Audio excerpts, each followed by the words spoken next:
Hello everyone, welcome to IAS PCS by aspirants.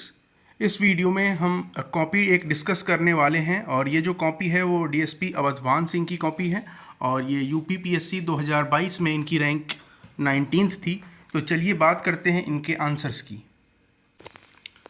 तो यहाँ आप एक प्रश्न देख सकते हैं। प्रश्न है, श्वेत क्रांति से आप क्या समझते हैं?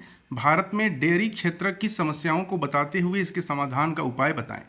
अब देखिए, इस प्रश्न को कैसे लिखा गया है इसके बारे में हम समझते हैं। जैसा कि अब तक के आंसर्स में हम देखते आए हैं, पहला जो पैरा होता है वो इंट्रोडक्शन का पैरा होता है और इसमें इन्होंने इंट्रोड्यूस किया है कि श्वेत क्रांति है क्या। तो भारत में 1970 के दशक में ऑपरेशन फ्लड कार्यक्रम के क्रियान्वयन के पश्चात दुग्ध उत्पादन में हुई आशातीत वृद्धि को श्वेत क्रांति की संज्ञा दी जाती है। इसके जनक वर्गीस कुरियन को माना जाता है। अब देखिए, सारी बातें इन्होंने लिख दी हैं कि वर्गीस कुरियन इसके जनक हैं। 1970 के दशक में शुरू हुई ऑपरेशन फ्लड का भी इन्होंने उल्लेख कर दिया है। उसके बाद इन्होंने बताया कि भारत विश्व में दुग्ध उत्पादन में प्रथम स्थान पर है, परंतु वैश्विक डेयरी बाजार में भारतीय उत्पादों का हिस्सा 20% से भी कम है। भारत में डेयरी क्षेत्रक समस्याओं को मुख्यतः दो वर्गों में विभाजित किया जा सकता है। अब यहाँ पर इन्होंने बता दिया है कि एक संस्थागत समस्याएं होती हैं और संस्थागत समस्याओं में क्या क्या मूल समस्याएं हैं, जैसे औपचारिक जो वित्त है उसकी कम पहुंच हो रही है। जो वित्त मतलब कि आप इसको ये कह सकते हैं कि जो लोन सिस्टम है उसके बारे में इन्होंने बताया। फिर इन्होंने बताया कि बजट के आवंटन में कमी हो जाती है और विशेषीकृत वित्त जो है उसकी अनुपलब्धता है। उसके बाद इन्होंने बताया कि जो दूसरी समस्याएं हैं, दूसरे तरह की समस्याएं हैं, वो हैं संरचनात्मक समस्याएं।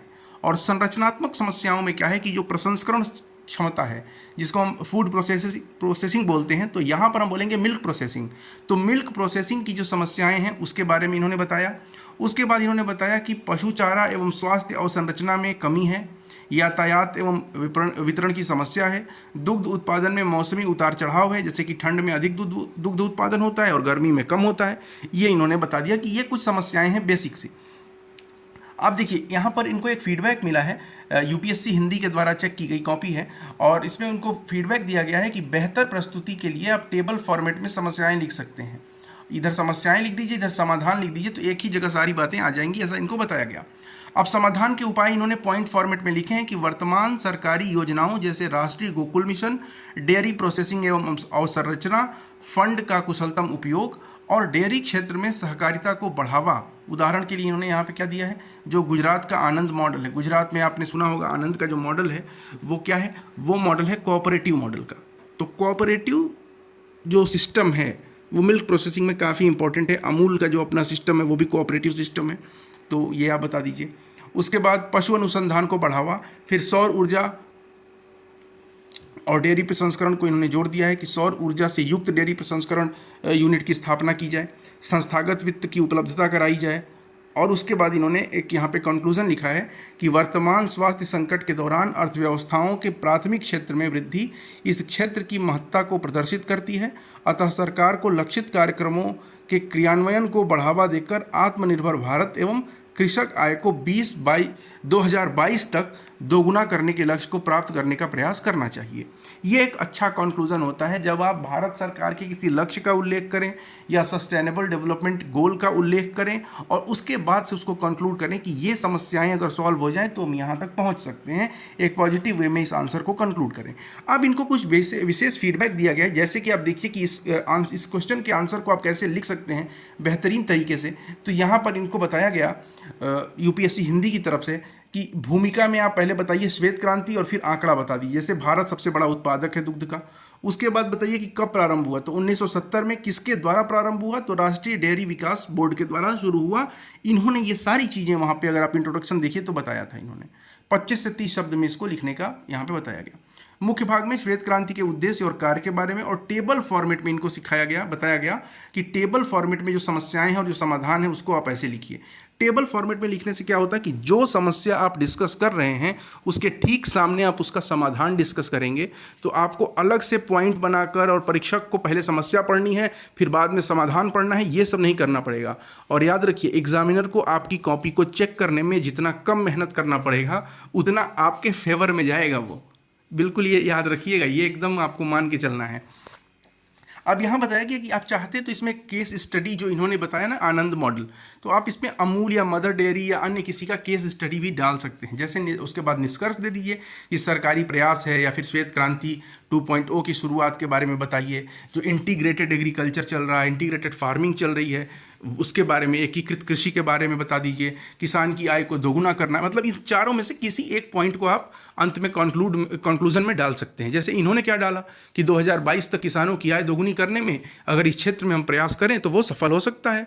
तो इस क्षेत्र की उन्नति में ही कहीं ना कहीं 2022 तक किसानों की आय बढ़ाने में इसका योगदान है, ऐसा करके आप कंक्लूड करें।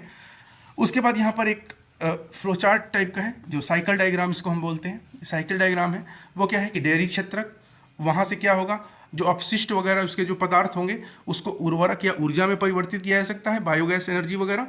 और वहाँ से क्या कर सकते हैं कि कृषि उत्पादकता भी बढ़ेगी। अगर उर्वरक का प्रयोग करेंगे तो कृषि उत्पादकता बढ़ेगी, और जैसे जैसे कृषि की उत्पादकता बढ़ेगी कहीं ना कहीं जो चारा वगैरह है वो भी बढ़ेगा, और चारा जब बढ़ेगा, चारे की जो खेती होती है वो जब बढ़ेगी, तो कहीं ना कहीं फिर ये भी इंटरलिंक्ड है कि डेयरी क्षेत्र में भी सुधार होगा।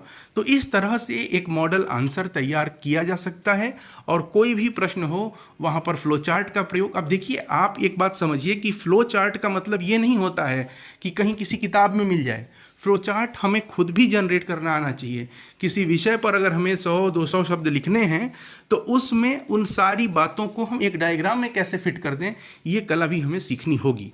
और जिस दिन हम ये कला सीख जाएंगे, वर्ड लिमिट वाली जो प्रॉब्लम है वो हमारे साथ नहीं होगी, क्योंकि हम अपनी सारी बातें उस एक डायग्राम के माध्यम से कहने में सक्षम हो जाएंगे।